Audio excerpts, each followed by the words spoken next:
अस्सलाम वालेकुम। हम इंटेगुमेंट्री सिस्टम और डाइजेस्टिव सिस्टम की कंपैरेटिव एनाटमी हम स्टडी कर चुके हुए हैं। आज हम सर्कुलेटरी सिस्टम की कंपैरेटिव एनाटमी स्टार्ट करेंगे। इसकी कंपैरेटिव एनाटमी स्टार्ट करने से पहले हम सर्कुलेटरी सिस्टम के जो एलिमेंट्स हैं उनको ओवरव्यू करेंगे कि सर्कुलेटरी सिस्टम कौन कौन से फंक्शंस परफॉर्म करता है, सर्कुलेटरी सिस्टम के कंपोनेंट्स कौन कौन से हैं और इसके कंपोनेंट्स के आगे जो फर्दर ऑर्गन्स हैं वो कौन कौन से हैं और उनका स्ट्रक्चर क्या है।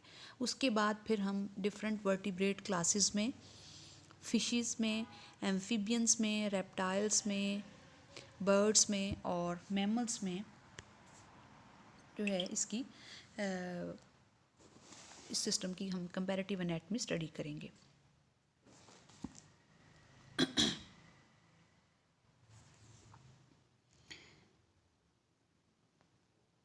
तो सबसे पहले जो है वो हम सर्कुलेटरी सिस्टम के जो फंक्शंस हैं वो देख लेते हैं कि सर्कुलेटरी सिस्टम जो है ये कौन कौन से फंक्शंस परफॉर्म करता है। तो सर्कुलेटरी सिस्टम जो है इसका जो मेन और मोस्ट इम्पॉर्टेंट फंक्शन है that is the transportation of the nutrients and the hormones and also the transportation of oxygen from the respiratory organs and nutrients from the extraembryonic membranes and digestive tract and storage sites. Also, it removes the waste products from the excretory organs and it also involved in the gaseous exchange oxygen toward the cells and carbon dioxide away from the body. It also has some cells in the form of lymphocytes, B lymphocytes, T lymphocytes, which are involved in the immunity of the body. So it is also makes the immunity of the body. And blood vessels, they transport the blood and carries oxygen and carbon dioxide and also carries the nutrients and the waste products and the products of the metabolism and also associated substances with homeostasis and immunity to the disease.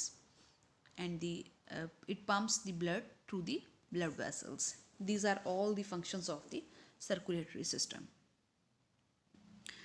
अगर हम circulatory system के components देखें तो circulatory system जो है vertebrates में ये दो तरह का होता है। एक ब्लड वेस्कुलर सिस्टम होता है और दूसरा जो है वो लिम्फेटिक सिस्टम होता है। ब्लड वेस्कुलर सिस्टम को अगर हम देखते हैं तो इसके फर्दर जो कंपोनेंट्स हैं वो हैं हार्ट, ब्लड वेसल्स और ब्लड। इसके बाद हम लिम्फेटिक सिस्टम को देखेंगे। पहले हम ब्लड वेस्कुलर सिस्टम को देख लेते हैं। तो सबसे पहले जो है वो हम ब्लड वेस्कुलर सिस्टम के जो मेन जो इसका कंपोनेंट है, जो मेन इसका ऑर्गन है दैट इज़ हार्ट, इसको हम देख लेते हैं। Heart is a hollow muscular organ enclosed in myocardium and rest on the top surface of the diaphragm flanked by the lungs. It has 4 chambers, includes 2 atria and 2 ventricles. ये हम बात कर रहे हैं higher vertebrates की, लेकिन number of atria and number of ventricles they alternate and they vary in different classes of the vertebrates. Muscular walls, they are called septa. They separate the 2 atria and 2 ventricles, where the atria and ventricles are completely separated chambers. अगर हम इसकी structural organisation देखें heart की, तो इसकी heart की जो wall होती है ये 3 लेयर्स की बनी हुई होती है। इसमें जो आउटर मोस्ट लेयर होती है that is made up of pericard, that is called as pericardium और epicardium. That is the external layer, and pericardium secretes lubricant serous fluid that makes the movement of the heart or beating of the heart inside the membrane, that is epicardium, that is the outermost muscular tissue of the heart. Myocardium is the major muscular tissue of the heart and 95% of the heart is the cardiac muscle. And the third innermost layer of the heart is endocardium, that is smooth lining for the chambers of the heart, valves and continuous with the lining of the large blood vessels.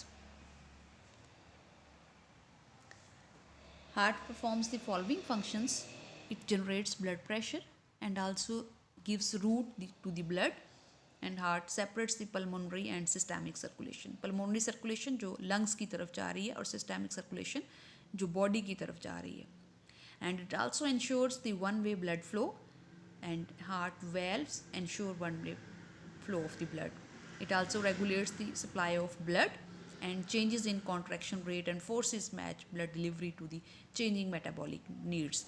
And according to the metabolic need of the body, heart जो blood की supply है वो different organs की तरफ उनको कम या ज़्यादा किया जा सकता है according to the need of the body, demand of the body. Then the blood vessels हैं, 3 तरह की ब्लड वेसल्स जो हैं जो कि हार्ट को सपोर्ट करती हैं, जो कि इसकी सिस्टेमिक और जो इसकी पल्मोनरी सर्कुलेशन है उसको पॉसिबल बनाती हैं. 5 types of blood vessels exist with in the body. वैसे मेजर 3 हैं, आर्टरीज हैं, वेन्स हैं, कैपिलरीज हैं, लेकिन इनको हम डायमीटर की बेस पर फर्दर क्लासीफाई करते हैं. Arteries, arterioles, veins, venules, capillaries. Blood vessels, they gradually become smaller as they migrate away from the heart. Arteries divide into arterioles and veins divide into venules. सबसे पहले हम arteries को देख लेते हैं कि इनका क्या स्ट्रक्चर है, किस तरह की क्या नेचर होती है इनकी. Arteries are the strong elastic vessels that carry blood away from the heart. यानी ऐसी वेसल्स जो कि जो कि ब्लड को हार्ट से बॉडी की तरफ लेके जाती हैं. And they carry blood high in oxygen and they carry oxygenated blood, that is the blood which is rich in oxygen, and they have no valves. Arterioles are smaller arteries, arterial branches that deliver blood to the capillaries. Basically इनमें difference जो है वो diameter का difference है. Are called resistance vessels because their size and pressure changes with changes in the blood flow, and they play major role in the distribution and the regulation of the blood pressure. Then the veins, which carry blood back to the heart from the body, and called capacitance vessels because they can hold a large amount of blood with very little pressure change. They have one-way valves which prevent blood from the flowing backwards. They carry blood that is high in carbon dioxide, which is deoxygenated blood. Venules are smaller veins that collect blood from the capillaries and deliver it to vein. तो यहाँ से आपको पूरा network समझ आ जाना चाहिए कि heart से जो ब्लड है वो आर्टरीज के थ्रू आर्ट्रियोल्स में, आर्ट्रियोल्स से कैपिलरीज में, कैपिलरीज से वापस वेन्यूल्स में, और वेन्यूल्स से वापस वेन्स से, और वेन से होता हुआ वापस हार्ट में.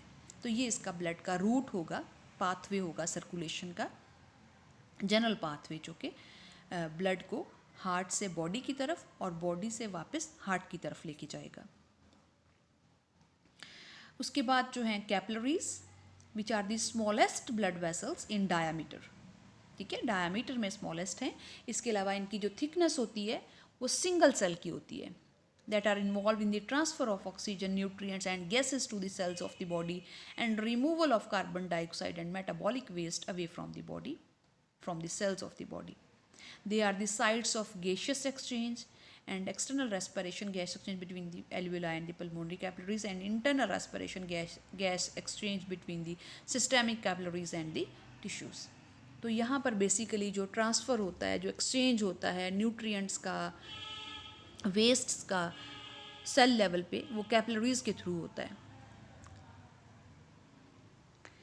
ये डायग्राम आपको पूरा सर्किट जो है वो शो करवा रही है कि this one is heart. Heart से ब्लड जो है आर्टीरियल सर्कुलेशन में आता है. दीज आर दी आर्टरीज, और ये आर्टरीज जो है फर्दर डिवाइड होकर आर्ट्रियोल्स बनाती हैं. आर्ट्रियोल्स फर्दर डिवाइड होती हैं और कैपिलरीज बनाती हैं. These are the capillaries. ठीक है, उसके बाद कैपिलरीज ज्वाइन होती हैं और ये वेन्यूल्स बनाती हैं. ये वेन्यूल्स जो हैं ये ज्वाइन होके वेन्स बनाती हैं. ये वेन्स हैं, और वेन से ब्लड जो है वापस हार्ट में चला जाता है. This is the pathway of general pathway of circulation from the heart to body and body back toward the heart. अगर हम ब्लड वेसल्स का जनरल स्ट्रक्चर देखें तो ब्लड वेसल्स जो हैं they are made up of 3 layers, इनकी जो layer को हम ट्यूनिक बोलेंगे और उसी के नाम पे जो है वो इसकी 3 लेयर्स हैं, tunica intima, tunica interna, tunica media and tunica adventitia. Tunica adventitia जो है इनर लाइनिंग जो है एंडोथीलियम की है, which is the lining of the all blood vessels, ठीक है। जो ट्यूनिका इंटीमा है दैट इज़ का ट्यूनिका इंटरना, एंडोथीलियम है, ये इनर लाइनिंग है और ये तमाम ब्लड वेसल्स में सेम होती है, इनर लाइनिंग है तमाम ब्लड वेसल्स की।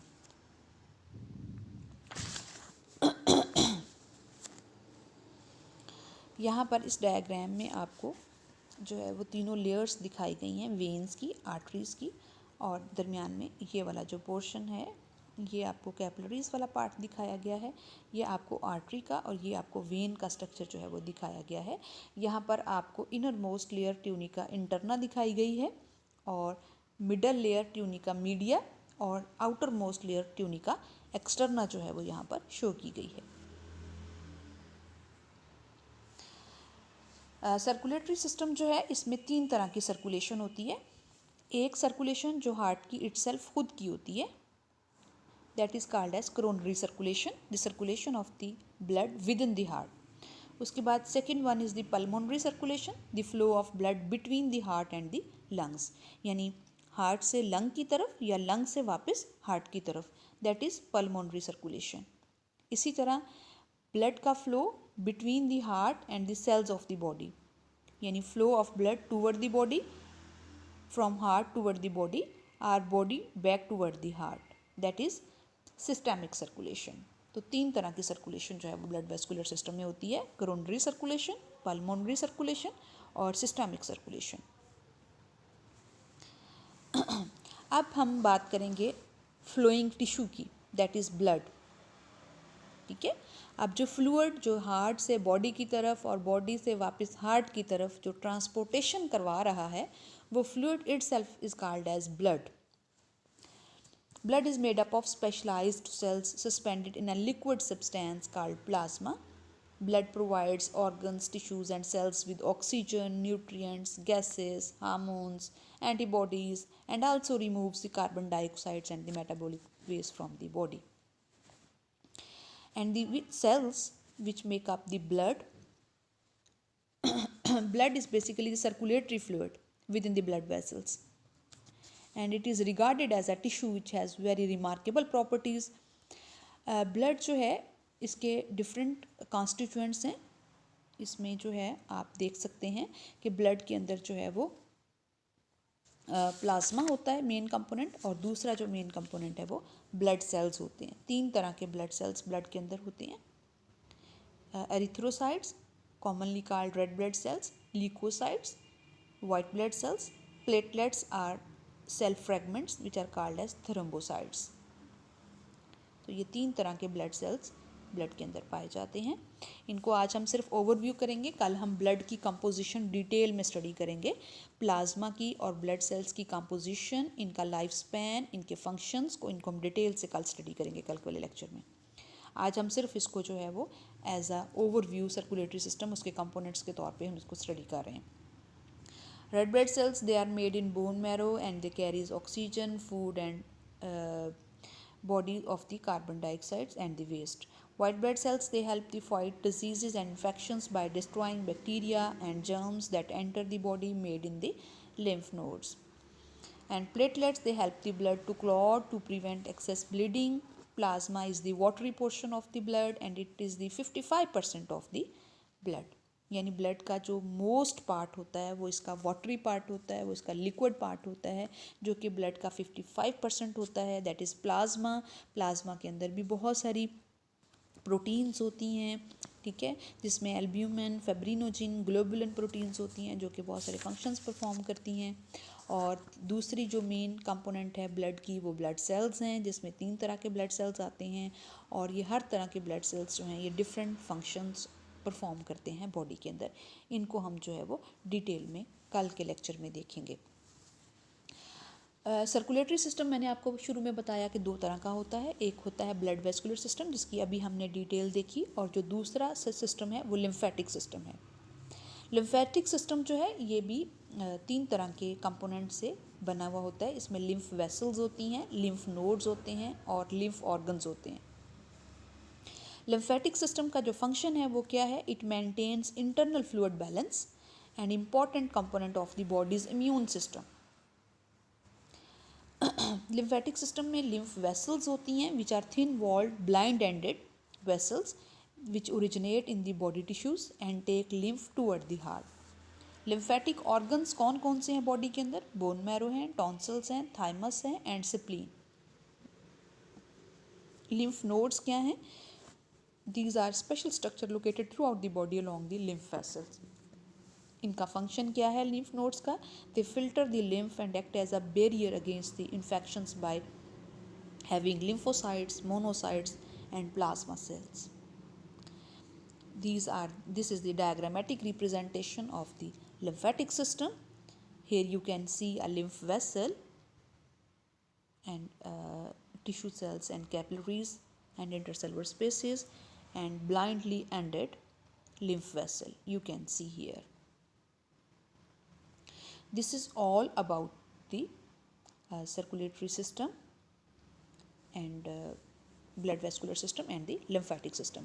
कल के लेक्चर में हम ब्लड, इसकी कंपोजिशन और ब्लड सेल्स के जो फंक्शंस हैं उनको हम डिटेल से स्टडी करेंगे।